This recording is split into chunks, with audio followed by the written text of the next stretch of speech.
everybody. Welcome back to another Tucker Tuesday. What's going on out there, guys? Happy Tuesday.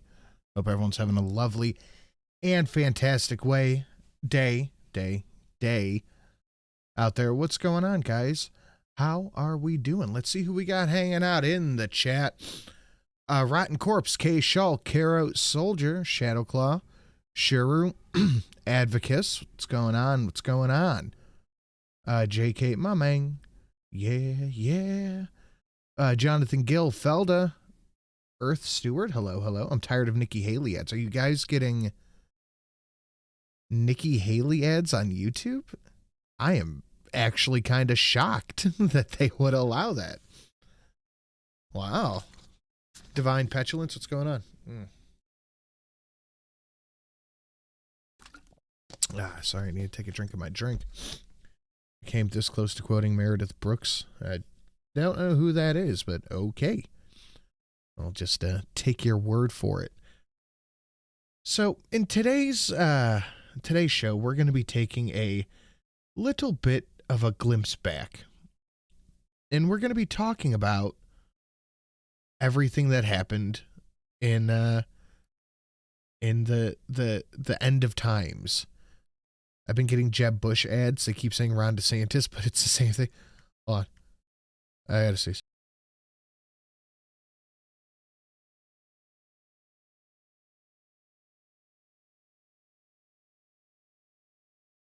Sorry about that. I had to sneeze and blow my nose. Oh, wait. Yeah, it is the same thing, really.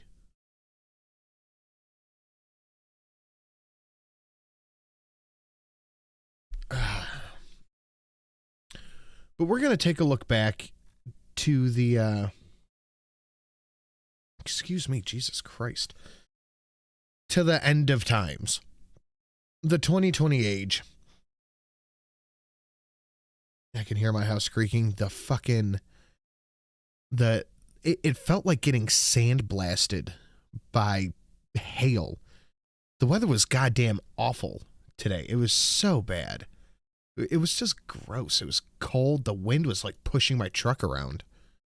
Bad. Get some rest, Alec, indeed. Indeed. Bad headache, that's the worst. Please clap. 2 years to flatten the curve, bro. Get your booster, bro. Yeah, for real.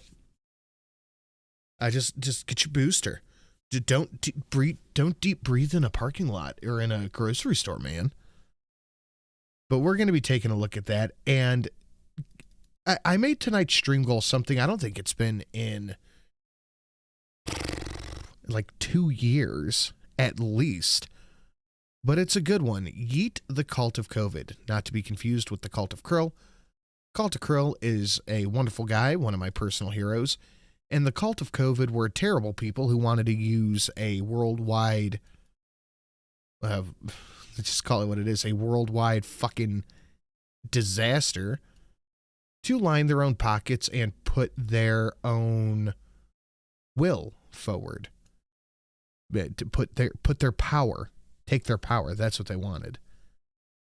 So just keep that in mind as we go forward. Guys, smash that like button. Share it out on your social media. We're going to be talking a lot about certain stuff tonight, so might have to download this episode and re-upload it on Rumble or something, but we'll see how spicy we get. We'll see.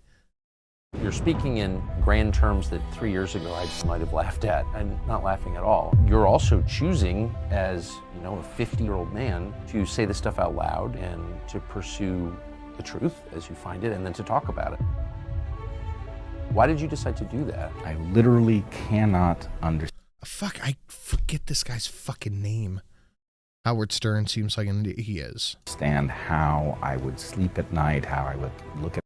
Yeah, this is a good one. J. Kate sent this to me. This is very, very interesting. My car broke down on the way to work, so now I can't work until the day after tomorrow. I don't know how much it's going to cost. Weinstein, thank you. Myself in the mirror. If I didn't say what needed to be said, I call the force that we're up against Goliath. Goliath made a terrible mistake, and made it most egregiously during COVID, which is... It took all... You know what? I thought so, ham and beans, but I wasn't sure. Bret Hart. Of the competent people. All of the courageous people. All of the competent people were silenced. And it shoved them out of the institutions where they were hanging on. And it created, in so doing, the dream team. It created every player you could possibly want on your team to fight some historic battle against a terrible evil. And that is really a perfect way to put it. That is a perfect way to put it, is that it is evil. What these people did was evil. And don't forget it. Going forward, don't ever forget what they tried to do. Amazingly, it was 4 years next month that the first stories appeared in the American news media about a virus spreading through a city in central China, Wuhan. The virus didn't have a name. Over time, it was named COVID, and it changed world history. It wasn't that long ago, but we don't talk about it very much anymore in the way that you don't talk about traumatic things that happen to you. But that doesn't mean it's over, and it doesn't mean that huge decisions aren't being made right now that will affect your life and the lives of your children. Those decisions are being made. The story is... We are going to be dealing with the ramifications of everything that happened for a long time. Not over. And so we thought it would be worth taking just a moment to explain what that looks like. And there's no better person to do that than Brett Weinstein. He's an evolutionary biologist. He taught it at the college level for many years. He's got a fascinating bio, which you should look up because it's an amazing story. He's now the host with his wife of the Dark Horse podcast and the author of a best-selling and very excellent book that came out not long ago. He joins us now. Brett, great to see you. It is great to see you. So instead of peppering you with all kinds of pointed questions, I want to guide you and sit back mostly as you tell the story of COVID in condensed form. What are the outlines? China creates virus funded by Dr. Fauci. Releases to world. America tries to take power. I summed it up. Of what we know now, and where are we going? What's the next chapter in the story? Well, first, let me just respond to something you said up front. Nobody wants to be thinking about COVID anymore. Right. It was a traumatic and exhausting experience. I don't want to be thinking about COVID anymore. We all just kind of like want to forget what happened as far as societally, but we should never forget what happened as far as what these psychopaths tried to put on us. More either. But what I find is that every time I look away and move on to other topics, things move just out of our sight line. And these things couldn't possibly be more important. So I'm going to try to explain where we are and how we got here and what the implications are in the present that people are largely not noticing. Perfect. All right. So I also think that it would be, I would be remiss if I didn't say violence donations are definitely looking good today. I thought maybe it would be worth starting with just some parts of the education that we all got during COVID. I know that I learned a tremendous amount about not only viruses and pandemics and public health, but also about pharma, which is something, frankly, I thought I knew a lot about. I had run into it earlier in my academic career. So I thought I was something of an expert, but I got schooled over the course of COVID. I like how the people who were doing the schooling over the course of COVID were not experts in any way, shape, or form. They were insurance shills. They were news people. They were politicians. That's it. Come to understand is something I call the game of pharma. If you think about what pharma is, we tend to imagine that it is an industry that is hell-bent on finding drugs that will make us healthier. Yes. That's not what it is. In fact, pharma is healthy when people are sick. And many people have noticed this, that of course it depends on ill health, so it has a perverse incentive. But what I think most of us did not realize is how elaborate its bag of tricks is and what the nature of that bag of tricks is. And their bag of tricks has gotten more vast in the past couple of years, especially since the early 2010s when they really realized that they have the control of the media under their belt. But at the end of the day, it really is just shaming and canceling. That is their bag of tricks. They have moved up and have figured out how to weaponize law enforcement and shit like that. But it's definitely not good. To describe it, I would say pharma is an intellectual property racket, or at least that's what it has become. That essentially pharma owns various things. It owns molecules, compounds, it owns technologies. And what it's looking for is a disease to which these things plausibly apply. And its profits go up to the extent that the disease is widespread. And what were the insurance companies' profits from 2020 onward? I'm willing to bet. I am willing to bet that they were quite high, at the least.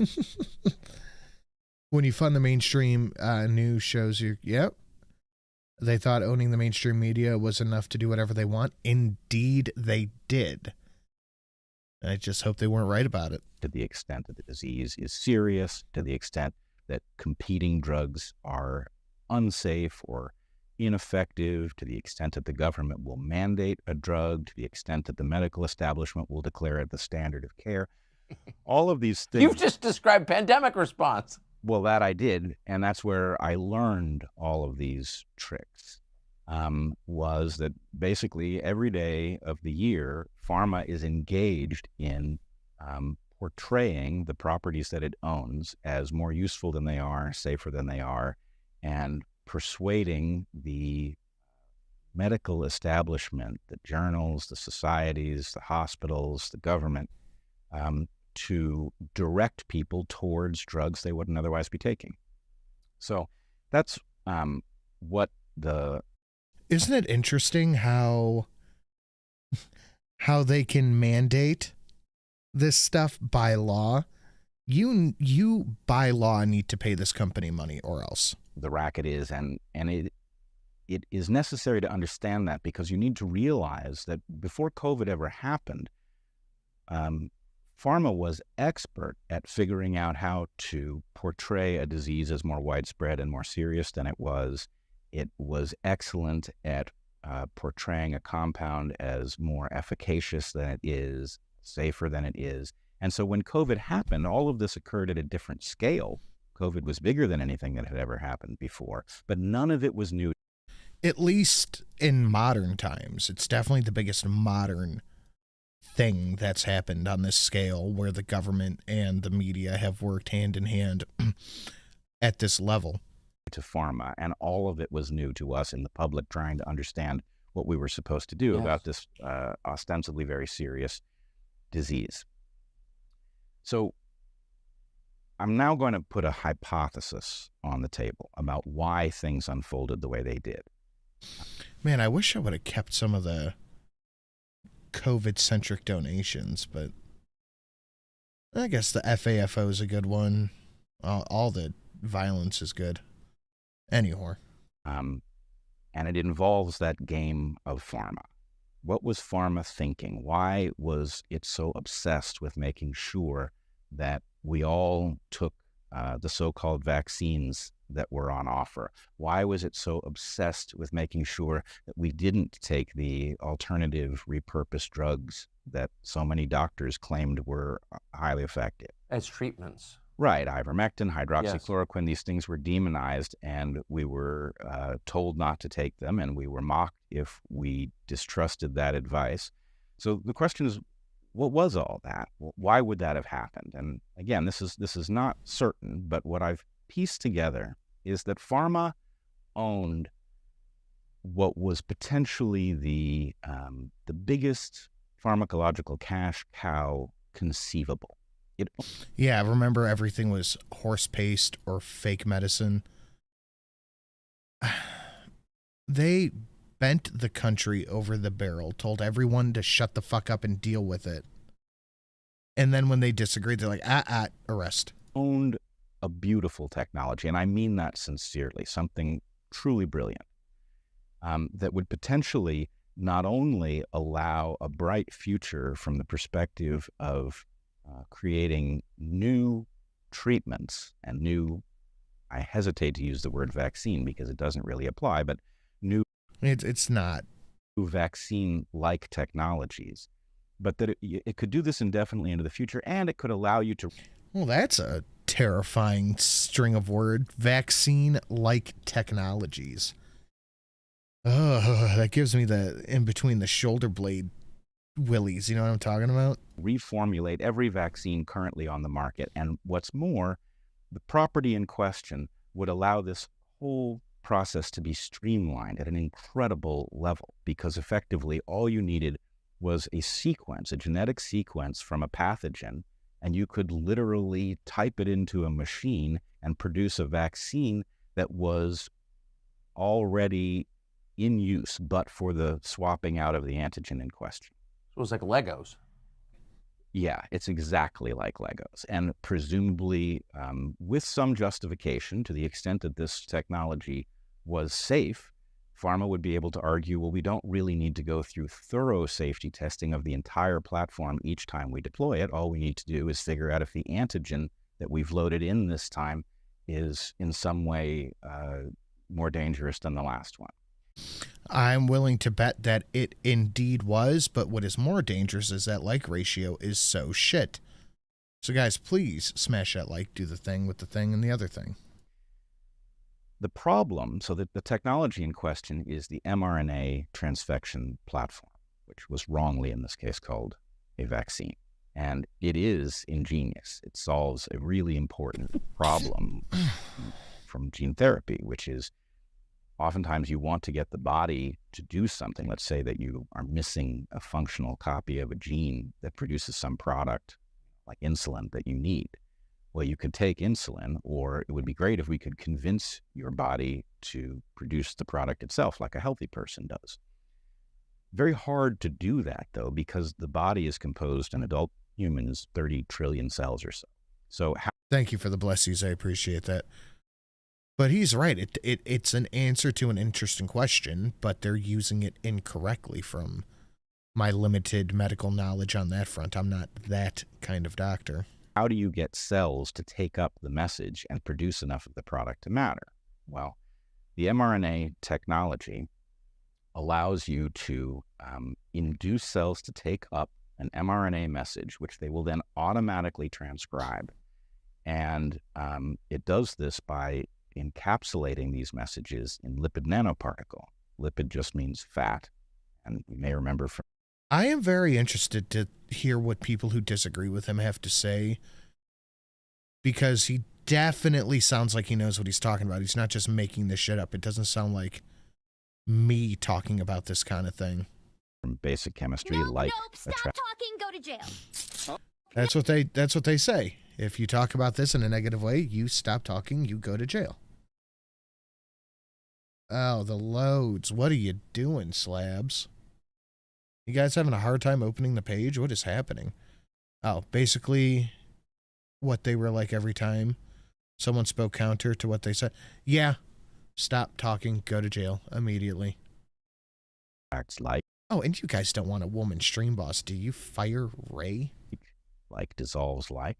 And so these fats get taken up by cells very regularly for simple chemical reasons, and then the message gets transcribed, and voila, you've gotten cells to produce something that they didn't know how to produce in the first place. Useful for vaccine-like technology, useful for curing deficiencies. The problem, however, is... Ray spelled the dumb woman way. Oh, fuck. Yeah, you don't want a woman who can't spell a stream boss, do you? That this amazing technology, which it's very hard to estimate how much money pharma might have made from it. Okay, let's just look this up. P-F-I-Z-E-R. Profits yearly. Pharma profits yearly. 2009. Wow, that is quite 2019. 2020. And at the end of 2020, we see many 10, 20, 30, 40. Okay. So, in Christ, at the end of 2020, 32 billion. At the beginning of, or at the middle of 2022, 101 billion. Interesting. I think hundreds of billions of dollars is absolutely certain. Trillions of dollars is not off the table, given that this would allow patentable drugs to be produced indefinitely into the future. Why do you care if a woman's stream boss? Because you don't want to be under the control of a woman, do you? No, of course not. Good Lord.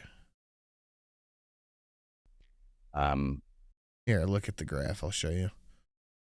Pfizer's quarterly based on months. Here is the end, quarter 4, 2020. Quarter 3 of 22. Look at that. Good fucking Lord. In millions. But the technology itself has a terrible safety flaw that, in my opinion, never would have gotten.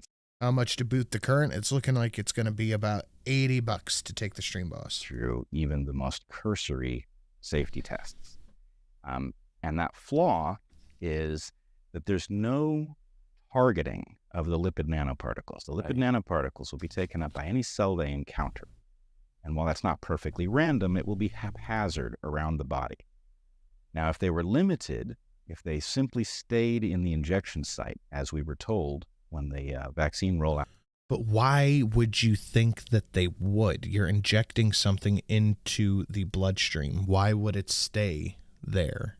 Began, the vaccines, the so-called vaccines, stay in the injection site. Well, then the cells that took up these messages would be in your deltoid, and what happens next wouldn't be terribly serious. The problem is we learned very quickly, and should have predicted from the get-go, that they weren't going to stay in the deltoid. All of anything you inject in that space is going to leak out, and it's going to circulate around the body.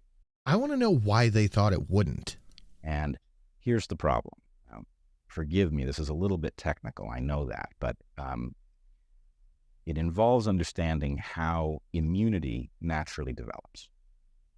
So when you become sick, let's say with a virus, some particle has gotten into a cell of yours and it has hijacked it, and it has tricked that cell into producing copies of itself, more viruses, which affect or infect adjacent cells. And if the virus is an effective one, they will also figure out how to jump out of you, like when you cough, and get inhaled by the next person and infect their cells. The body is... They didn't care. They never will. They stood their profit. They stood their political gains. That's what they cared about. That's all they ever cared about. Response to seeing a cell of yours, which it recognizes as yours, that is producing an antigen, that is to say a protein that it doesn't recognize, is to assume that that cell is virally infected. Yes. And to destroy it. That is the only correct thing for the body to do when it encounters a cell of yours making foreign protein. Now, this transfection technology, the mRNA vaccine technology, as they called it, does exactly this. It tricks your cells into producing foreign antigens, which the immune system cannot help but recognize as an indicator of infection, and it destroys those cells. If those cells are in the muscle in your arm, not a huge deal. It's not good for you. You get a sore arm. You get a sore arm, presumably we might be able to measure a decrease in your strength, but it's not going to shorten your life. You can't measure a decrease in my strength, motherfuckers. However, if these transfection agents circulate around the body, as we know they do, and get taken up haphazardly, then whatever tissue starts producing these foreign proteins is going to be attacked by your immune system. So you definitely wouldn't want any of this getting near a person's heart or brain. Definitely. Well, think about it this way. You get a flu shot in your arm, you get a sore arm. You get one that goes to your heart, your body's going to attack the heart the same way it attacks your arm.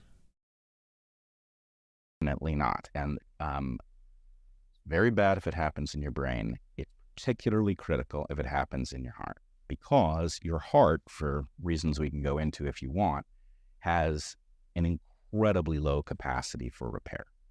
In fact, your heart doesn't really repair. It's not made to do that.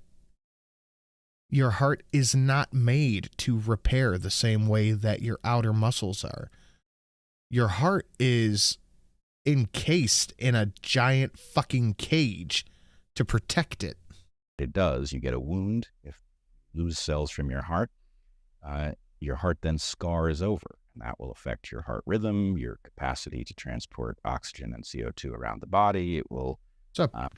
Hello, Drunkle. Hello, Ravon. Potentially shorten your life, and it will also create a vulnerability that you won't know that you have. Until you're like playing soccer or something.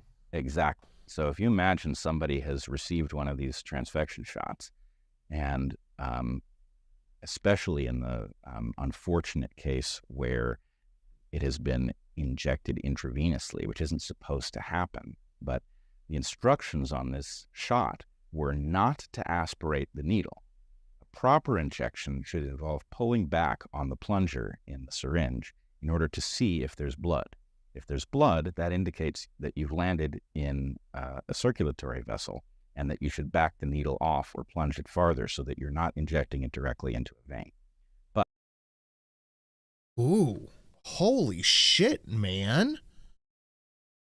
So these people were giving out the injections incorrectly. Whoa, that is fucking wild. Holy shit. in the case of these shots, amazing as this sounds, the advice was don't do that because it requires the needle to be in the person's arm longer, might create extra pain, and they didn't want to create vaccine hesitancy was their excuse. So anyway, you might get a big... Do the vaccine more dangerously to stop hesitancy. Bolus of this material, and it might flow right through your heart and get taken up by a bunch of cells. And just for perspective, do we have any guess as to how many? That made me jump. Awoo saying Trent. Awoo train sin. I bought Pfizer stock before 2020 and sold it about double the initial price. Woot! Now I bought back again. Come on, COVID-24. Again, this is probably it's probably a fair shout, actually. Thank you so much, Fastonia. We're at 72 from taking out Stream Boss. Thank you so much, man. And all right, as per Fastonia's request, that is one Awoo train sin. No, Awoo, whatever I said, I fucked it up. Any of these shots were given out globally? It's definitely in the billions. Billions? Yeah, it's in the with billions. the mRNA technology? Yes, which is an amazing fact. I mean, in addition to the technology... Don't do that. I always joke that I was already autistic, didn't need to worry about vaccines. Now I'm worried I have something much worse to be concerned about. It is worrying. Echocardiogram. So how did that fucking take away that much HP? Holy shit. That took away way more HP than it should have. Why? Can somebody throw $1? I think I'm going insane. Technology itself being remarkable, the rate at which this was scaled up is positively incredible. Now, it had terrible downsides. I don't know if we'll have time to get to the downsides of the way they scaled up their production on these.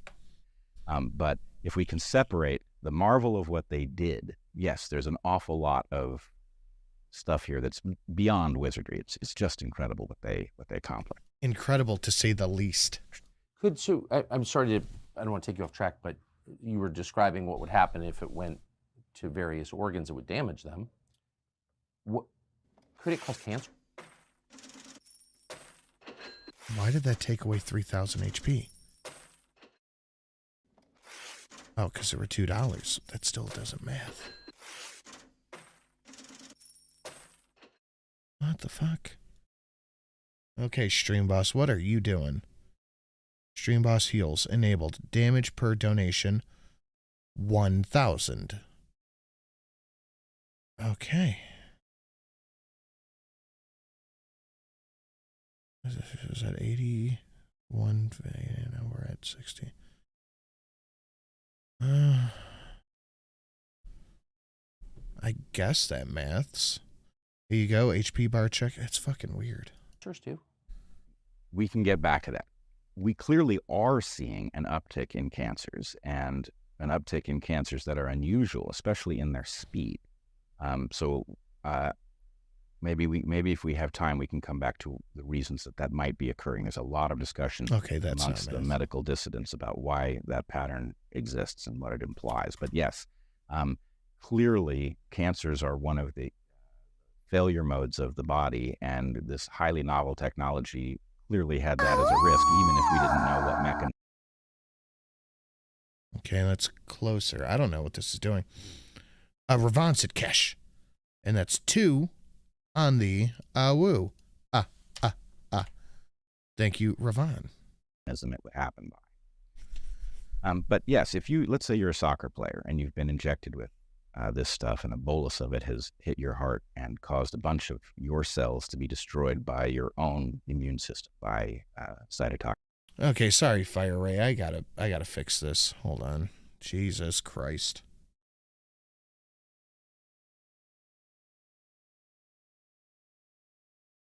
You have more than one device open to Streamlabs. You guys figured out the more devices increases the effect of... Oh, is it because I have it open on my computer at the house? That it's ringing it through twice? Ooh.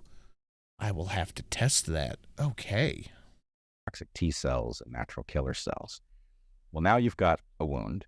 If you manage to survive to have it scar over, then that wound will be less of a vulnerability than it would otherwise be. But if in the period after you've been damaged, before your heart has fully scarred, you were to push yourself to some new athletic limit, let's say you're in the middle of a particularly intense game, right? That would be exactly the time when a weakness in a vessel wall might cause a critical failure. Or if you have high blood pressure already, you could die on the field. So this was very... Well, it looks like it's going to be like $20 to take out Fire Ray. Maybe less, maybe more. I don't know.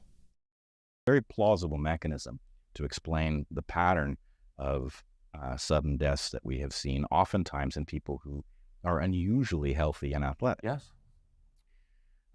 So to go back to the original story, pharma had a potentially tremendously lucrative property that it couldn't bring to market because a safety test would have revealed this unsolvable problem at its heart. And so what I'm wondering, my hypothesis, is that it recognized that the thing that would bypass that obstacle was an emergency that caused the public to demand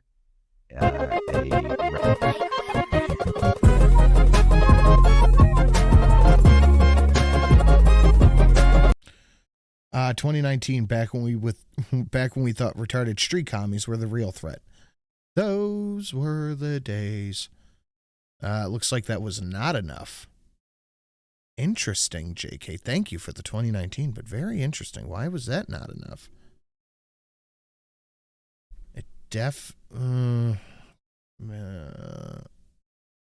Okay, hold on. remedy to allow them to go back to work and to living their lives that would cause the government to streamline the safety testing process so that it wouldn't spot these things. And indeed, one of the things that we see, in addition to a lot more harm in those safety tests than we were initially allowed to understand, but also the safety testing was radically truncated so that long-term harms were impossible to detect. So the hypothesis in question is pharma used an emergency to bypass an obstacle to bring an incredibly lucrative technology to normalize it in the public, in the regulatory apparatus, to sneak it by the things that would ordinarily prevent a dangerous technology like this one from being widely deployed. So I think that sounds entirely plausible. In fact, likely. In fact, very likely.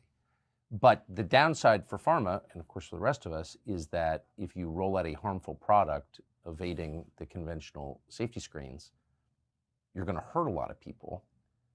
And then what? So just first part of the question, what do you think we're going to see in terms of a death toll and injury toll from this vaccine, so-called?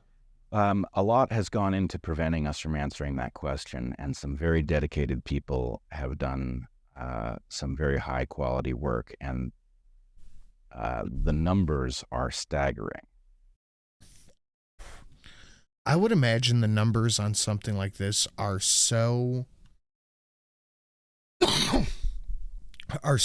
mind-blowing that we will probably never get actual answers from it. Like, I don't think we'll ever know for sure what the numbers are. Because do you think they'll ever be honest about it? Do you think they'll ever go, we fucked up? Let alone we fucked up this bad? Oof. Oof, oof, oof.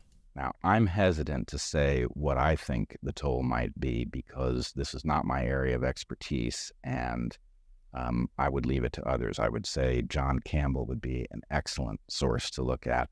There's some new material out of New Zealand, which is jaw-dropping. I haven't had time to look at it in depth, so I'm a little concerned about putting my weight on the ice. But let's say here's what we know. Joseph Freeman and his colleagues, including Peter Doshi, did an evaluation of Pfizer's own safety data from its safety trials. Now, these trials were absurdly short. In fact, Pfizer only allowed 1 month before it vaccinated its controls and made it impossible to detect further harms. Here's our control group, but they need to be vaccinated with the real stuff in order to show up to work. This is mafia tactics, honestly. You need to pay protection money. Protection from who? Protection from us if you don't fucking pay us. And we just went along with it. Well, our leaders did, and we had no choice. And what they found was a 1 in 800 rate of serious adverse event. This is not minor stuff. This is serious harm to health.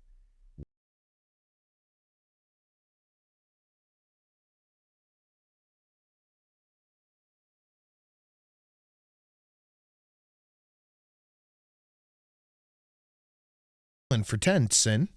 Alan, thank you, sir. Much appreciated. Love your work. That's not per person. That's per shot. 1 in 800 rate, which in 1 month, that suggests a very high mortality risk. And in fact, we saw mortality in the safety trials. So let's put it this way. 1 in 800 is a little bit under 0.04%.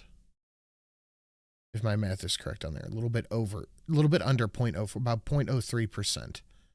Now extrapolate that out. You do 800,000 shots, you're looking at 10,000 events. Do 1 million. Just extrapolate it out. Trust no one. Fox Mulder was correct. Where's my fucking bell?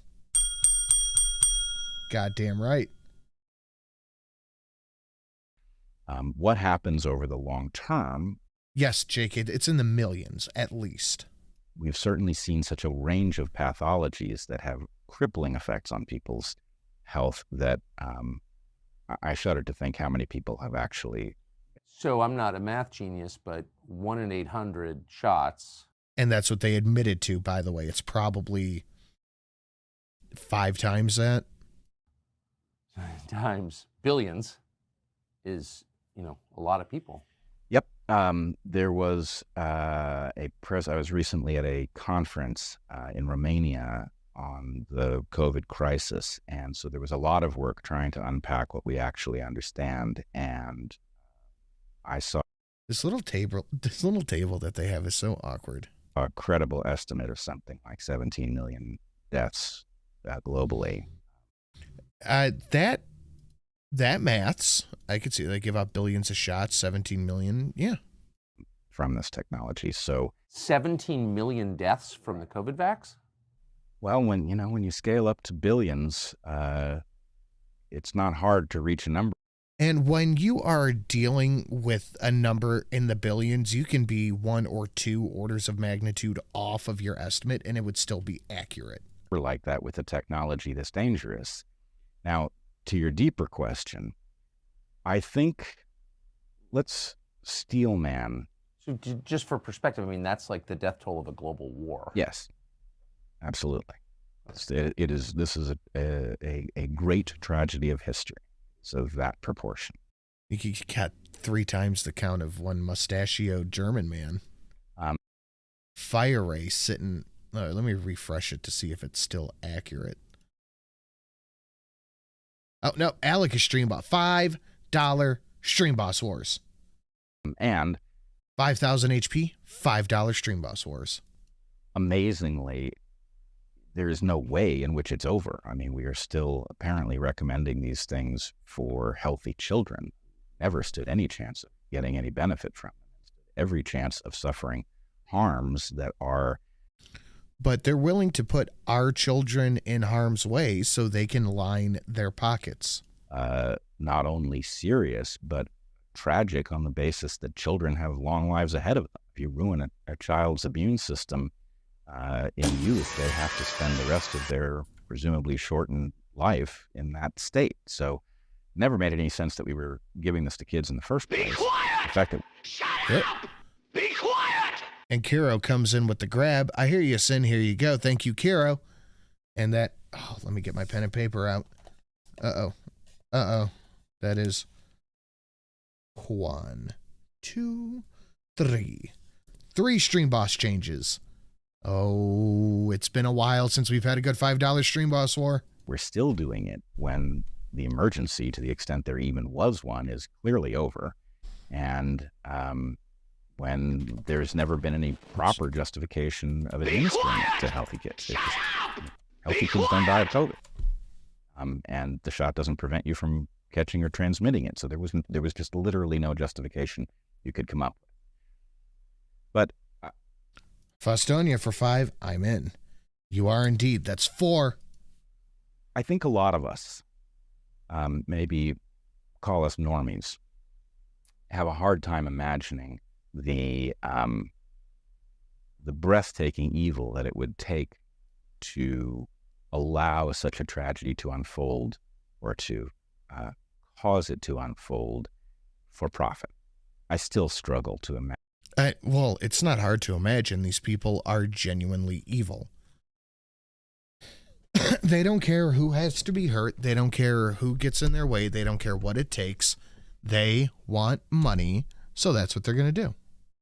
I do too. But think about it this way. Pharma on a normal day is composed of people who have to become, even if they were doing their job exactly right, they have to be comfortable with causing a certain amount of death, right? If you give a drug to people, if the net effect is positive, but it's going to kill some people who would have lived if they never got it, somehow you have to sleep at night having put that drug into the world. And, we want that. If we had a healthy pharma industry, we would want them to produce the drugs that had a net benefit. But are they producing anything with a net benefit? I'm going to say no. Hello? And net benefit includes some serious harms. So once you have stepped on that slippery slope, though, once you have become comfortable with causing deaths, then I believe it becomes very easy to rationalize that the greater good is being served by X, Y, or Z. And then there's some point at which you're causing enough harm, and you're, when pharma takes an old out-of-patent drug and supersedes it with a new, highly profitable drug, they've done something that's negative. We should almost always prefer the older drug unless the evidence is extremely convincing that the new drug is just worlds better, because an old drug We know something about its interactions with other things. We know something Yes. about its safety. Because, you know, we have the time to, I don't know, test and study something before we inject it directly into our veins. Profile. nOoOo is not better when it comes to molecules that you're going to be taking into your biology. Fair. But pharma has to be in the business of getting you to take the new and having you distrust the old. And so anyway, I think there's a way in which the rationalization has no limit. And they've gotten to the point that they are willing to cause a huge amount of death, apparently.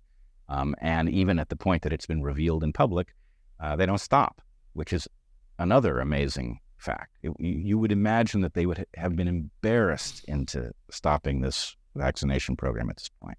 So the problem, though, I would say for pharma and for the politicians who There is no problem for pharma. $100 billion in profit. That seems like the opposite of a problem. support and promote them in the media who do the same, is that there are people like you who are not crackpots, who are scientists and physicians, longtime researchers with fully credentialed work histories. Not too many, but a sizable number who will not let go, who are completely dogged in the pursuit of more data about this. So, like, what do they do with you and people like you? Well, I think the astonishing thing is that as you point out, small group of dissidents upended their narrative. Uptake rates on the new boosters are in the low single digits. So a large Low single digits. Yes. The profit's not a problem, soon as long as they have the stock. Yeah, that's fair enough, Fostonia, you fucking scumbag. Oh, you're stream boss. I can't talk to you like that.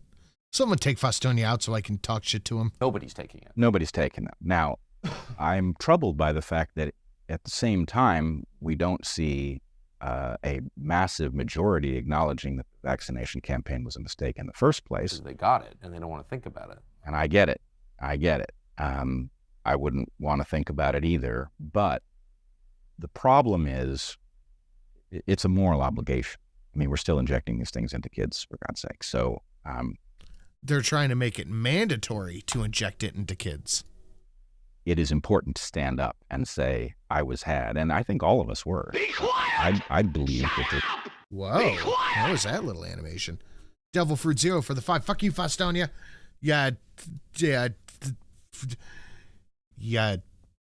you. I hate everyone involved with the shot. Trump is at the top of that list. To the prison. Yes, I agree with that. Thank you, Devil Fruit Zero. You motherfucker, you, Fostonia. But thank you, Devil Fruit. Welcome to Stream Boss. And that is 5 Stream Boss changes. 5. We haven't. Oh, let me consult the Hall of Records. The final. Be quiet! Shut 6. up! Be quiet! The final.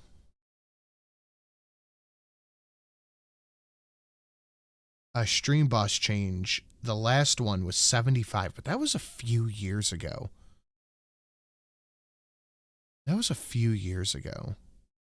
I think we can start a new one.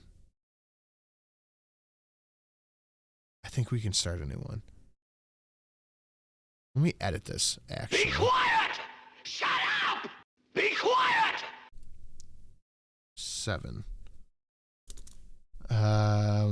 Here, I'll add a whole new thing in here. Oh, motherfucker. Edit. Go here. No, this one, yes. Boop.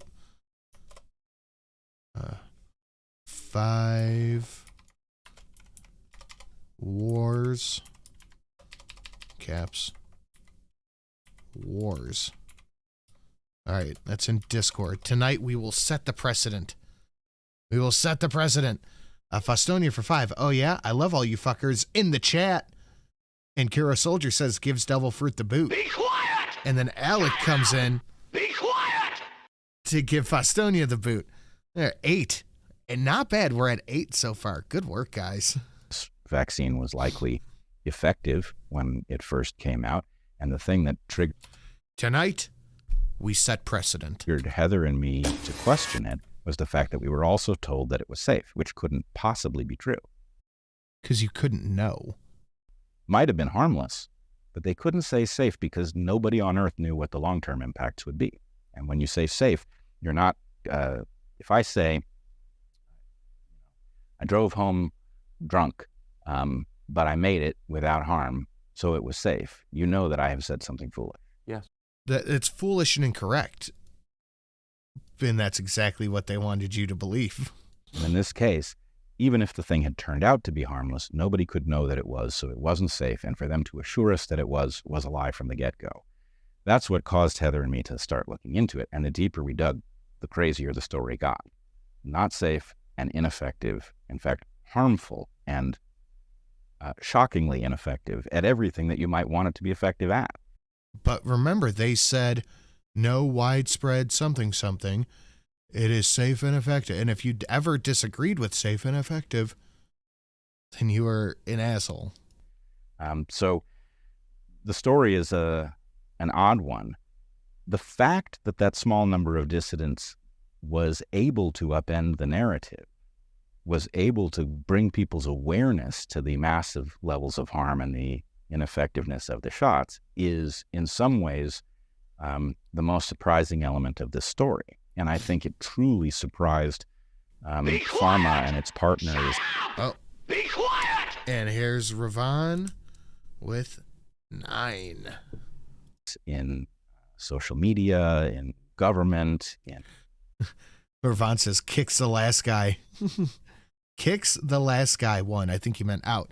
And you are the stream boss now, Ravon. non-governmental organizations. I think they thought that they owned enough of the media that they could sell us any narrative that they wished. And I think, surprising as it is, they didn't really understand that podcasts could possibly be a countervailing force of significance. If you own NBC News, it's enough. You would think, all right? You know, it's And that's to what J. Kate said. If you own the news, you think you're in charge. That didn't work out. And now look, podcasts are the leading source of information for a lot of people. failing to update from the buying by the barrel totally aphorism. So what happened was, it turned out that a number of us were willing to make mistakes and correct them in real time, to talk about this in plain English with the public, to do so, you know, in Joe Rogan's man cave. And the fact is, people listened because, of course, this was on everybody's mind. People listened because it was something other than what the media was saying, and it was more truthful. And what they were supposed to... Shut up! Ooh. Be quiet! Contender Stephen David coming in out of right field. Holy shit. Who saw that one? Kicks whoever it is for this. An executive decision. You should smash the like button because that ratio is pitiful. Ya fuckwits. Damn, he came in, threw the gauntlet down, said, I'm in charge. You have to listen to me. Jesus Christ, Steve Dave is a madman. to do to protect, you know, they've been terrified, and what to do to protect your family's health was a question that everybody wanted to know the answer to.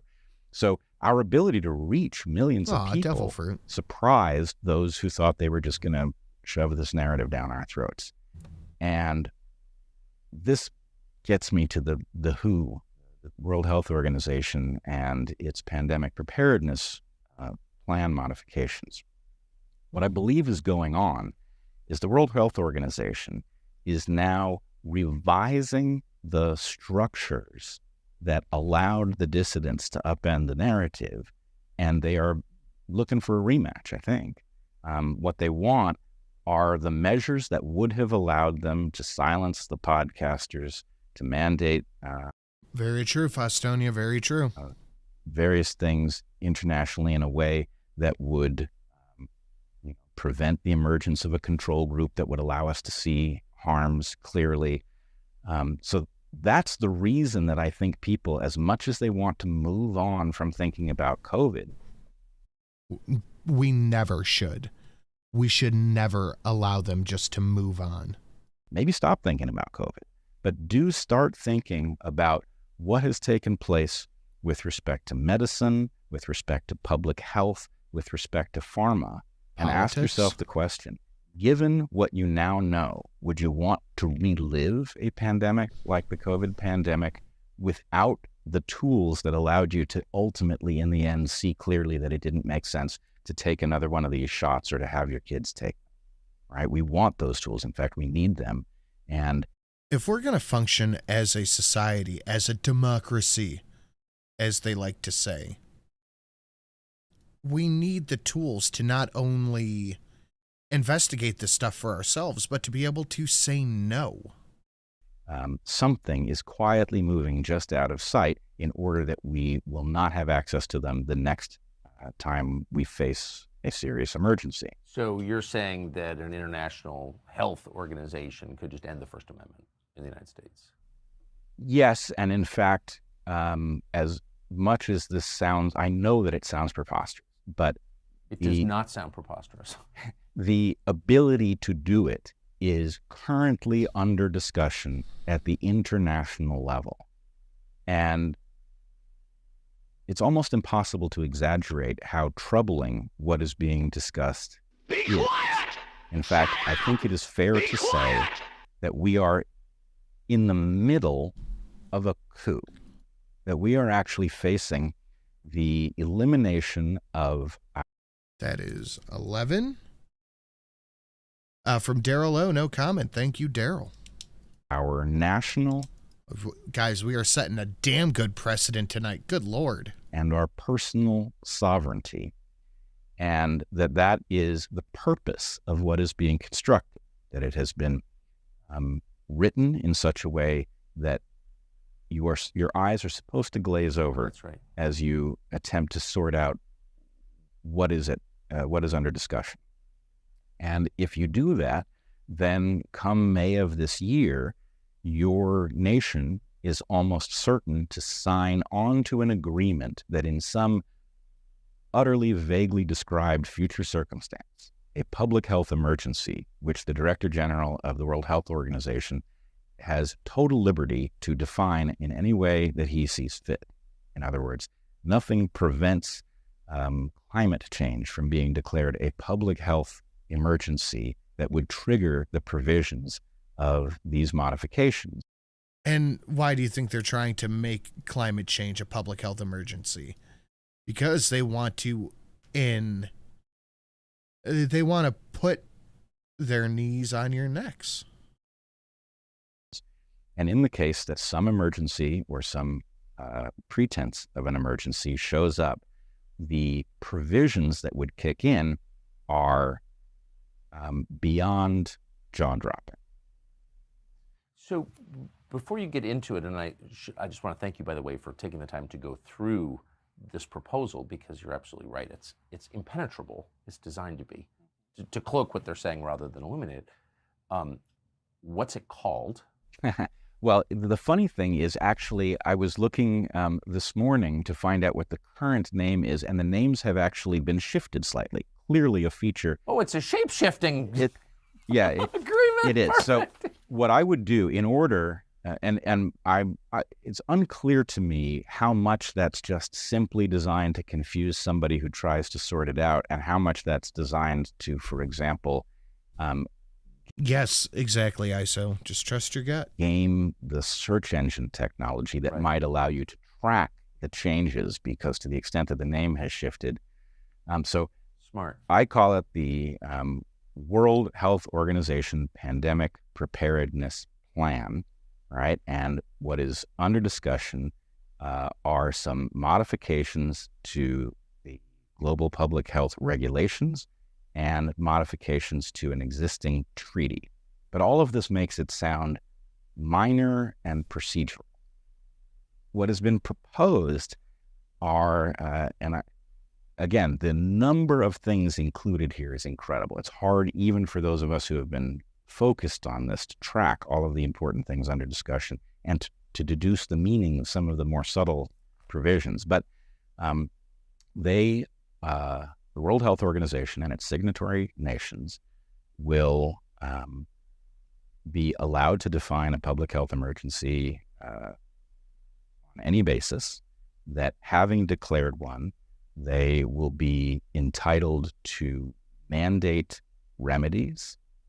The remedies that are named include vaccines. Gene therapy technology is literally named in the set of things that the World Health Organization is going to reserve the right to mandate. Oh, that's great. The WHO, one of the least trustworthy organizations in the world, is going to mandate our gene therapy. That's fantastic. No way that could go wrong. That's how you end up with Daryl O as Stream Boss. That it will be in a position to require these things of citizens, that it will be in a position to dictate our ability to travel. In other words, passports that would be predicated on one having accepted these technologies are clearly being described. It would have the ability to forbid the use of other medications. So this looks like they're preparing for a rerun where they can just simply take ivermectin, hydroxychloroquine off the table. They also have reserved the ability to dictate how these measures are discussed, that censorship is described here as well, the right to dictate. That of course, misinformation is how they're going to describe it. Well, in fact, I want to ask you to pause and play a soundbite from Tedros in which he alludes to this, and I want to get your assessment of it. Here it is. We continue to see misinformation on social media and in mainstream media about the pandemic accord that countries are now negotiating. The claim that the accord will cede power to WHO is quite simply false. It's fake news. Countries will decide what the accord says, and countries alone. And countries will implement the accord in line with their own. The WHO doesn't have any fucking... Be quiet! Yeah. Shut up! Be quiet! That's well, they don't have any law standing, do they? They don't have any power to enforce or create laws for countries. Mandating genetics, where have I heard that before? Something about a war, perfect human beings, guy with a funny mustache. Can't quite put my finger on it. It is interesting. That is very interesting, Steve Dave. Thank you. And 12. Decent precedent so far, guys. National laws. No country will cede any sovereignty to WHO. If any politician, business person, or anyone at all is confused about what the pandemic accord is and isn't, we would be more than happy to discuss it and explain it. So he's going to be more than happy to discuss and explain the misinformation that you're Yeah, that is now spreading. That is comforting. Well, on the one hand, I must say I had not seen that, and it is tremendously good news, actually. What it means is that once again, we have managed to raise awareness of something in time that there is conceivably a better outcome still available to us. So they're spooked enough to bother to lie about it. There's, you couldn't have said it more accurately. Yes, those were clearly lies, and of course, his saying that into a camera is supposed to convince you. You know, nobody could possibly lie so directly. So there must be some truth in what he's saying, which is of course nonsense. And anybody who goes back through Matt Orfala's compendium of various things that people have said into cameras over the course of COVID that they then swear they didn't say, you know, months later, knows that these folks are very comfortable at saying totally false things into a camera. It doesn't cause them to think twice or sweat or anything. But it's great that we have managed to raise enough awareness that Tedros is actually addressing our spreading of when it actually... I am genuinely shocked that Teddy Boy did address anything from this, because he seems like the kind of guy to go, well, it's a conspiracy theory. We don't need to talk about it. Is malinformation. You're aware of this suspension? No. Yeah. Oh, it's beautiful. So I'm so old that I was still stuck in the truth or falsehood binary. Yeah. where what mattered was whether it was true or not. No. No, the malinformation is actually exactly what you need to know about to see how antiquated that notion is, because this is actually the Department of Homeland Security actually issued a memo in which it defined 3 kinds of, I kid you not, terrorism: mis, dis, and malinformation. Misinformation are errors. Disinformation are intentional errors, lies, and malinformation are things that are based in truth but cause you to distrust authority. So malinformation is what you commit when you catch them lying. Yes, exactly. Yeah, it is discussing the lies of your government is malinformation, and therefore a kind of terrorism, which I should point out, as funny as that is, and as obviously Orwellian as that is, it's also terrifying, because if you have tracked the history of the spreading tyranny from the beginning of the War on Terror, you know that terrorism is not a normal English word the way it once was. Terrorism is now a legal designation that causes all of your rights to evaporate. So at the point that the Department of Homeland Security says that you are guilty of a kind of terrorism for saying true things that cause you to distrust your government, they are also telling you something about what rights they have to silence you. They are not normal rights. So these things are all terrifying, and I do think terrifying to say the least. As much as my jaw's open. The COVID pandemic caused us to become aware of a lot of structures that had been built around us, something that former NSA officer William Binney once described as the turnkey totalitarian state. The totalitarian state is erected around you, but it's not activated. And then once it's built, the key gets turned.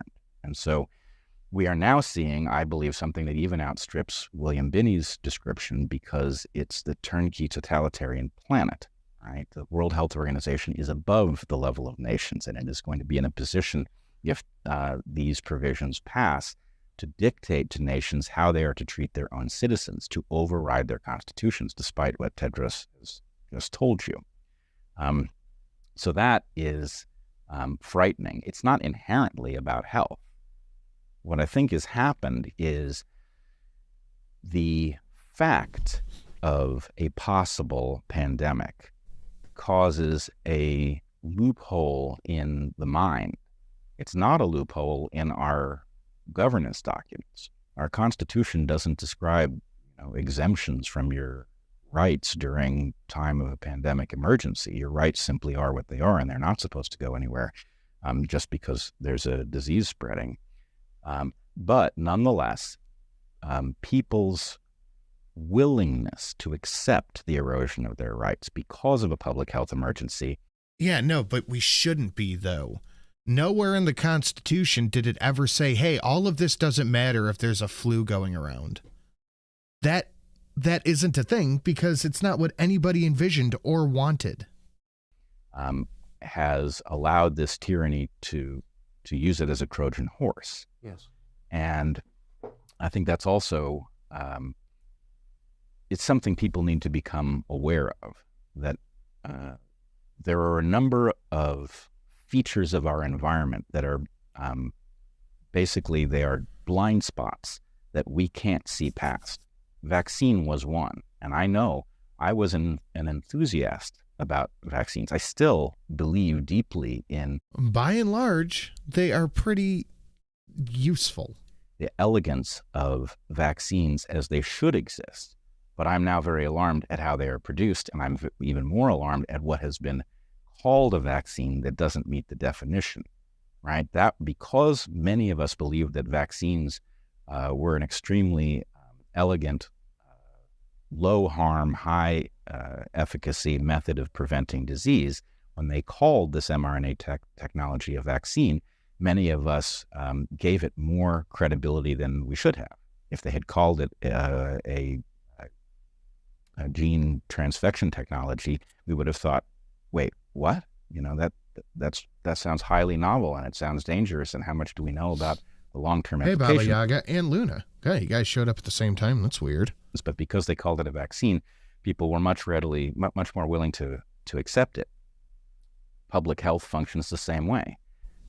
If you think about it, public health, step back a second, your relationship with your doctor, your personal health, ought to be very important to you. But there are ways in which things that happen at a population level affect your personal health, and your doctor's not in a position to do anything about it. Right. So somebody dumping pollution into a stream from which you're pulling fish, you know, you might detect the harm at the population level. But they're dumping pollution into the stream where we fish and telling us that it's not, it's okay. And if you do think it's pollution, if you say it's pollution, that they're going to silence you and they're going to use whatever pandemic accords they can to shut you up. It's fantastic, really. 12 on the $5 Stream Boss Wars. You might need a regulation at a population level in order to protect you. Your doctor's not in a position to give you a pill to correct it. So the idea that public health is potentially a place to improve all of our well-being is real. But once you decide that there's something above doctors relative to your health, then that can be an excuse for all manner of tyranny. Public health has been adopted. It's like the sheep's clothing that has allowed the wolf to go after our rights, because in theory it's trying to protect us from harms that we would like to be protected. And it generates such fear, it's at such a huge scale that it weakens people's moral immune systems. Absolutely. They will accept things they would never accept otherwise. Absolutely. And as you know, and as I know, when we raised questions about what was being delivered to us under the guise of public health, we were demonized as if we had a moral defect. It wasn't even a cognitive defect where we were failing to understand the wisdom of these vaccines. It was a moral defect where we were failing to protect others who were vulnerable by questioning these things. So the idea that health is at stake in some vague, larger sense that requires us to override the natural relationship between doctors and patients is itself a coup against medicine by something else. And we need to become aware of that. So It seems counterintuitive at best for this to be the path of science going forward, at least in my opinion. To check kind of like the souls of the people who are running all of this, the public health establishment, international public health establishment, now that some researchers believe up to 17 million people could have been killed by these mRNA shots, has any international public health official said, well, hold on a second, we need to get to the bottom of that? Has that provoked any response from the people in charge of our public health? Well, I'm trying to think globally whether they're good examples. There's certainly some folks who have stood up in the European Parliament. But I mean in World Health Organization, CDC. Not that are still living. No, I don't think so. I don't think we have not seen an acknowledgement of the harm and error. They don't have internet access? They don't know? Like, what is that? Well, that's the incredible thing, is I still see claims that just simply, if they initially had believed them, then they are long ago falsified, but they're still being advanced for whoever hasn't noticed. The idea that it's a good idea to vaccinate your kids with mRNA shots being one of them. Right? To the extent that there was a panic that caused us to give these shots to people who couldn't possibly benefit from them. Not only not benefit, but stand to lose the most. You would expect us to have backed that off extremely rapidly as it became impossible to defend those shots. And yet, because there's still presumably some market for it, we are still doing it. So we are living some crazy story in which things that are perfectly obvious are still somehow have not lodged themselves in the official public record. And, I think that has a lot to do with, frankly, the death of journalism.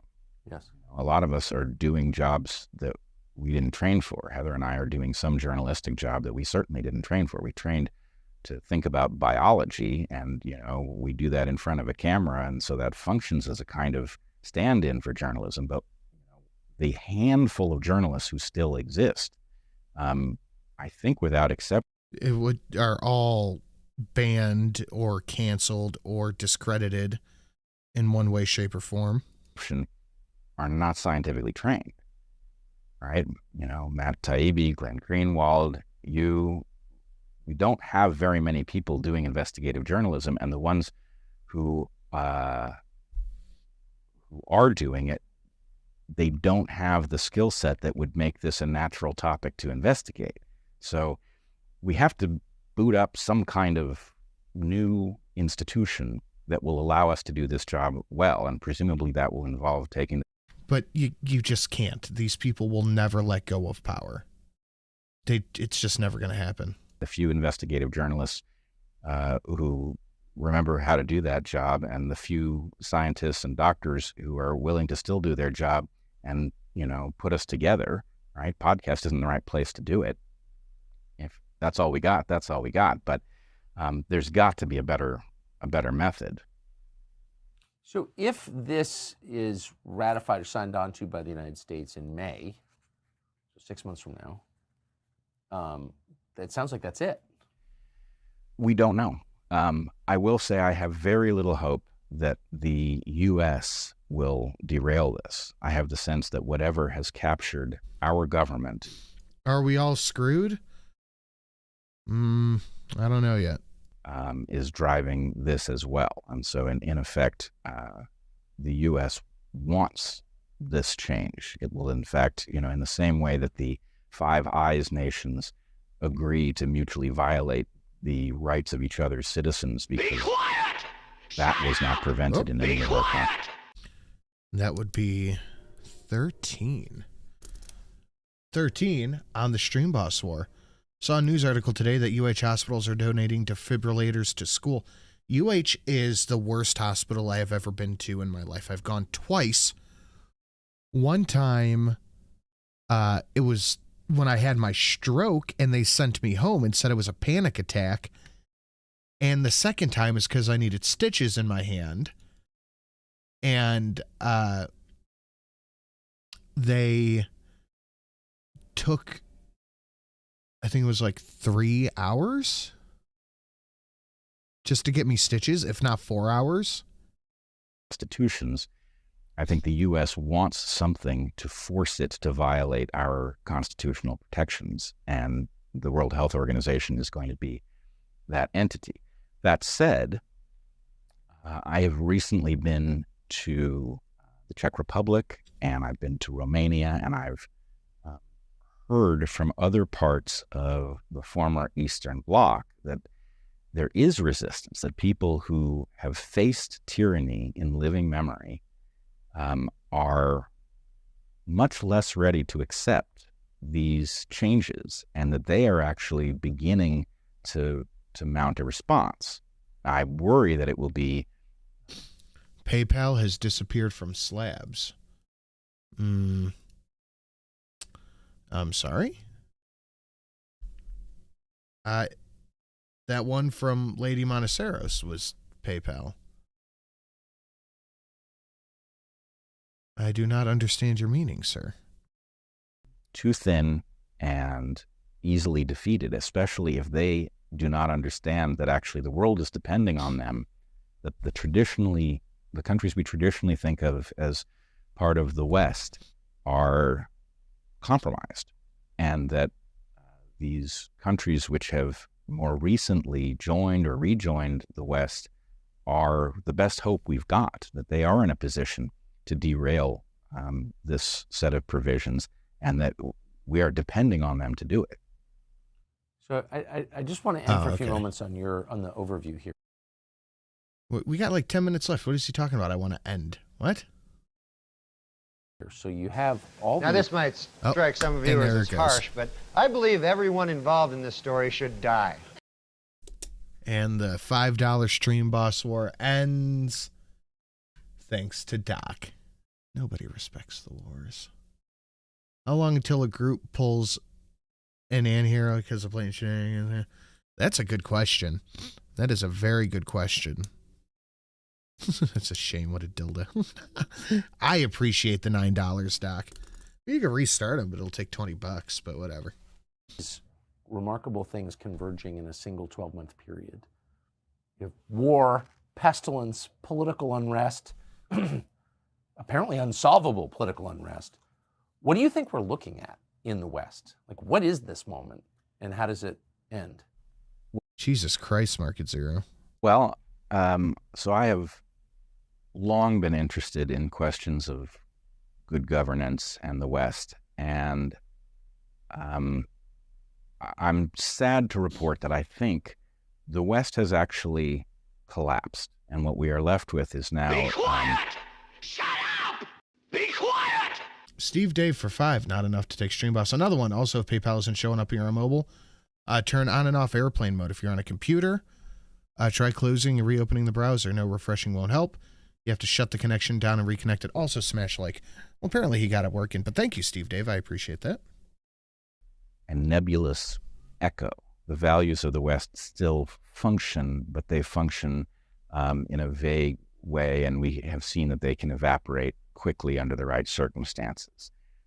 I suspect, and I really don't know, I don't think anybody knows, but I suspect that some powerful set of forces has decided that consent of the governed is too dangerous to tolerate, and that it has begun to unhook it. And we do not know how this works. Be quiet! Don't know, might not have been $5, but it felt appropriate. I'm not complaining. It was a good job, Doc. Thank you. We can see some of the partners who are involved in this, but I don't think we know ultimately who's driving it or where they're going.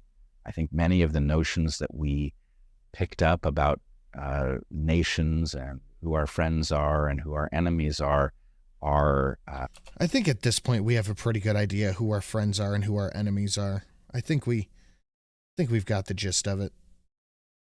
They are now more misleading than they are informative.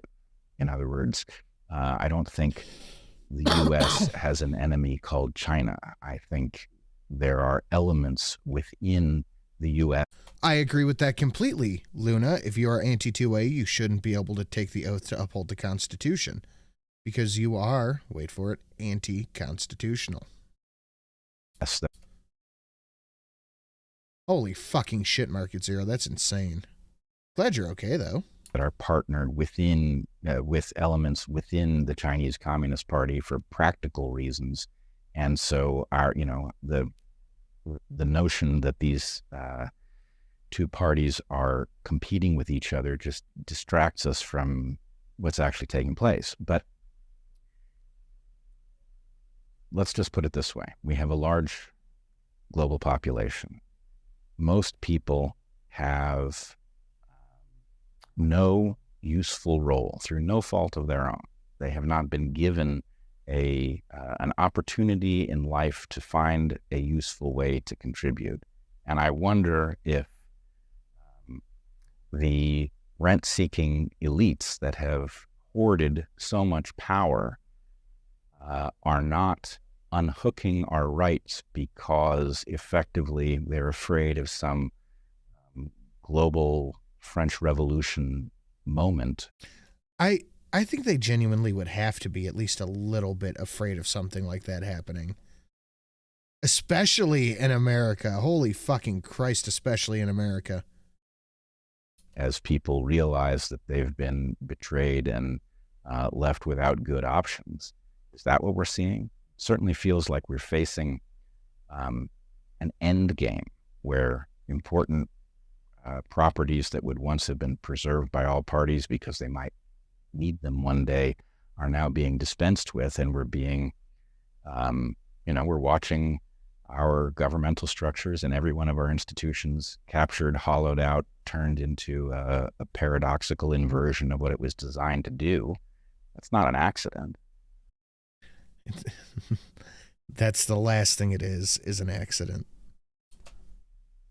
Whether they, the thing that worries me most actually is that whatever is driving this is not composed of diabolical geniuses who at least have some plan for the future, but it's being driven by people who actually do not know what kind of hell they are inviting. Yes. They're going to create a kind of chaos from which humanity may well not emerge. And it's going to be trepidatious at best whatever comes out from it. And I get the sense that unless they have some remarkable plan that is not obvious, that they are just simply drunk with power and putting everyone, including themselves, in tremendous jeopardy by taking apart the structures on which we depend. How do you see, my last question, how do you see you're speaking in grand terms that 3 years ago I might have laughed at. I'm not laughing at all, and I think you're absolutely right. But you're also choosing, as a 50-ish year-old man, to say this stuff out loud and to pursue the truth as you find it, and then to talk about it. So why did you decide to do that, and how do you think that ends? Well, we are all the products of whatever developmental environment produced us, and as I've said on multiple topics where my family has found itself in very uncomfortable and sometimes dangerous circumstances because we speak out, I don't think I had a choice. I literally cannot understand how I would sleep at night, how I would look at myself in the mirror if I didn't say what needed to be said. But that's the thing, is a lot of these people don't care. If they're making money, that's what matters. I heard a very good speech by Bobby Kennedy Jr. Though neither of us are libertarians, he was at the Liberty Conference in Memphis. And the last thing he said in that speech struck me to my core. It's something I've thought often and said almost never. But there are fates far worse than death. And I think, for my part, I have lived an incredible life. There's plenty I still want to do, and I am not eager to leave this planet any earlier than I have to. I have a marvelous family. I live in a wonderful place, and I've got lots of things on, I hate the term bucket list, but I got lots of things on my bucket list. However, humanity is depending on everybody who has a position from which to see what is taking place, to grapple with what it might mean, to describe it so that the public understands where their interests are. It is depending on us to do what needs to be done if we're to have a chance of delivering a planet to our children and our grandchildren that is worthy of them, if we're going to deliver a system that allows them to live meaningful, healthy lives, we have to speak up. And yeah, it must be nice, huh? I don't know how to get people to do that. I'm very hesitant to urge others to put themselves or their families in danger, and I know that everybody's circumstances are different. Some people are struggling just simply to feed a family and keep a roof over their heads. Those people obviously have a great deal less liberty with respect to standing up and saying what needs to be said. But this is really, it's what we call in game theory a collective action problem. If everybody responds to their personal well-being, if everybody says that's too dangerous to stand up, I'm not suicidal, I can't do it, then not enough people stand up to change the course of history. Whereas if people somehow put aside the obvious danger to their ability to earn and maybe to their lives of saying what needs to be said. That's the issue with this, though, is that people are coming to this. People are over being treaded on. Then we greatly outnumber those we are pitted against. They are ferociously powerful, but I would also point out this interesting error. So I call the force that we're up against Goliath, just so I remember what the battle is. Goliath made a terrible mistake, and it made it most egregiously during COVID, which is it took all of the competent people, took all of the courageous people, and it shoved them out of the institutions where they were hanging on. And it created, in so doing, the dream team. Created every player you could possibly want on your team to fight some historic battle against a terrible evil. All of those people are now at least somewhat awake. They've now been picked on by the same enemy. And yeah, all right, we're outgunned. It has a tremendous amount of power, but we've got all of the people who know how to think. So I hate to say it, or maybe I like to say it, but I don't think it's a slam dunk, but I like our odds. I've never met a more fluent biologist, I have to say. Brett Weinstein, amazing conversation. Bless you. Thank you for that. Thank you. I appreciate it. Thanks. That was decently interesting. We got one more because we got the time to do it tonight. This is a little bit of a shorter one, but it should fill up a bit of time. We're going to talk about Ukraine with J.D. Vance. Ukraine has officially entered its pointlessly destructive phase. And of course, anything that is pointlessly destructive is by definition evil. But that's where we are. Agreed. Ukraine can't win. Russia has a much larger population and much deeper industrial capacity. That was obvious within hours of the outbreak of the war, and it's undeniable now. That leaves the Biden administration in a very strange place because, of course, Joe Biden has pledged your support, your money, potentially your children, to Zelensky. Yeah, not bloody likely. I don't know what it would take, but I know the U.S. government most certainly is not giving my support to Ukraine. They're stealing it, but there's nothing willingly. For, quote, as long as it takes. But that doesn't make any sense. The United States has no more money to give Ukraine or anyone else. And so that promise has to be walked back, and slowly it is being walked back. So the State Department spokesman the other day was asked, how long do we support Ukraine and what does that support look like? And he said, well, actually, we're going to start giving Zelensky less money. Here it is. We have always made clear that we want Ukraine to be an independent country, and that means that it can stand on its own 2 feet. We will continue to support Ukraine. It is the policy of the United States. As long as it takes. As long as it takes. That does not mean that we are going to continue to support them at the same level of military funding that we did in 2022 and 2023. We don't think that should be necessary because the goal is to ultimately transition Ukraine, to use the language that you repeated back, to stand on its own feet and to help Ukraine build its own industrial base and its own military industrial base so it can both finance and build and acquire munitions on its own. But we are not there yet, and that is why it is so critical that Congress pass the supplemental funding bill, because we are not yet at the point where Ukraine can defend itself just based on its own. Did you see that? It's almost worth watching that twice. Notice that he looks down. Do you think that's going to happen, though? Are we actually going to do that? How many walls could we have had for what we've given Ukraine? How many times over could we have ended homelessness? Could we have secured the border? Could we have done any of this stuff? Down, which is what you do when you're lying, which of course he is. Here's what's not a lie. Ukraine's going to rebuild its industrial base. Really? An entire generation has been slaughtered. The country is a wreck. How is that going to happen? Oh, well, BlackRock will rebuild its industrial base. And lots of other donors to the Democratic Party. That's the real point, of course. So this is super obvious to anyone who's watching. The weird thing is no one in Washington is saying it out loud, except really... No one in Washington cares because they're getting their cut. For one U.S. senator from the state of Ohio called J.D. Vance. And recently he pointed out what has been, again, obvious for 2 years now, that Ukraine is the most corrupt country in Europe. Nobody denies that, except in this country. And that Zelensky, whatever his merits... He's probably not the guy you should send hundreds of billions of dollars to. Well, his colleagues went crazy.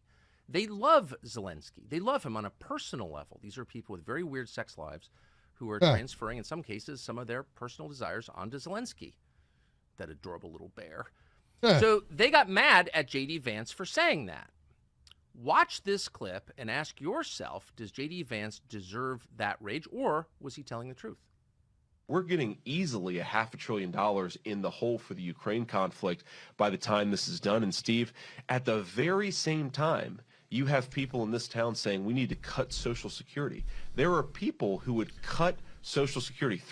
We'll never see this, by the way, guys. Hate to be a black pill, but we will never see Social Security. Our grandparents into poverty. Why? So that one of Zelensky's ministers can buy a bigger yacht? Kiss my ass, Steve. It's not happening. So they hated when he said that. In fact, one of his colleagues, who he gets along with apparently pretty well, immediately denounced that as bullshit, but of course didn't in any way rebut it. And of course, when they get mad, it's usually because you're telling the truth. We thought we would ask J.D. Vance. Yeah, they don't often get mad about a lie. Directly, Senator Vance joins us now. We're happy he is. Senator, thanks so much for coming on. So the most striking thing about that exchange you had was the number that you put, the price tag that you threw out there. Can you just slowly explain what you think this war will cost the United States all in? Yeah, so of course, Tucker, it's impossible to say because every single day this goes on, we spend more money, and not just the money that's obvious and meets the headlines, but also the stuff that we're putting ourselves all in for rebuilding costs and so forth. So let me just give you a sense of what I mean. We're paying their pensions, but we're not paying our own. Here. The headline number of what we spent on Ukraine is $120 billion. The Biden administration is asking for another $61 billion. And a lot of Senate, even Republicans, seem hell-bent on giving them that money. That's $180 billion just right there. Now, what that doesn't include is if this thing goes on for a year or two beyond that, it also doesn't include what's called presidential drawdown authority, where let's say Joe Biden gives weapons that were manufactured in the United States or somewhere else, gives them to Zelensky. They can use weird accounting gimmicks to understate how many resources have actually been given. So if we've given $120 billion at a headline number thus far, it's probably closer to $150 or even $160 billion. That is partially a guess, but it's an informed guess. The other thing, Tucker, is that we've already told people in no uncertain terms that we're going to rebuild this country. You hear things like a Marshall Plan for Ukraine, whether it's implemented by BlackRock or overseen by BlackRock. We're talking about an additional $200, $300, maybe $400 billion to rebuild this country. Already, Tucker, the Ukrainians are unable to pay their pensioners. There are critical parts of the Ukrainian state. You know, things like fixing the roads, ambulance services, pension provisions that the Ukrainians can't provide for themselves at this point. So when you take this all in, Tucker, I really think that even if the war ended, let's say, this is making me sad. 6 months from now, the all-in cost to the American taxpayer is going to be about $500 billion. Again, that is a guess, but it's an informed guess based on what we've already spent and what we might be expected to spend in the future. It's a catastrophic sum of money when you think about, Tucker, what it's accomplished, which is that we've basically turned Ukraine into a rump state, and this can't be overstated. The goal here was always to turn Ukraine into an independent ally that could stand against the Russians. Now, set to the side whether this is a goal worth spending $500 billion for. I don't think that it is. But even if you assume that goal as the policy of the United States of America, we have not accomplished anything close to it. The country has gone from about 40 million people to 28 million people, a ton of prime age men. I mean, men in the prime of their lives here have been killed or wounded or maimed. They'll never be functional people ever again. And that is what we have accomplished here. It has become a rump state that will become a permanent welfare client of the United States of America and of NATO. But I joke almost when I say that NATO is going to pick up the tab here. A permanent welfare client. Oh, it's amazing. Because we all know they won't. It's so depressing. It's so depressing, and I'm sad, and I don't like it, and I don't like what's happening. None of us should, but here we are. All right. Well, that's it for this one, guys. Thank you for coming and hanging out. Thank you for an incredible show this evening. We had 14 on the Stream Boss, $5 Stream Boss order. Not bad. Good precedent. Guys, I will see you tomorrow for a Sin and Sash stream, and I will see you for the AAA meeting. Good night, everyone.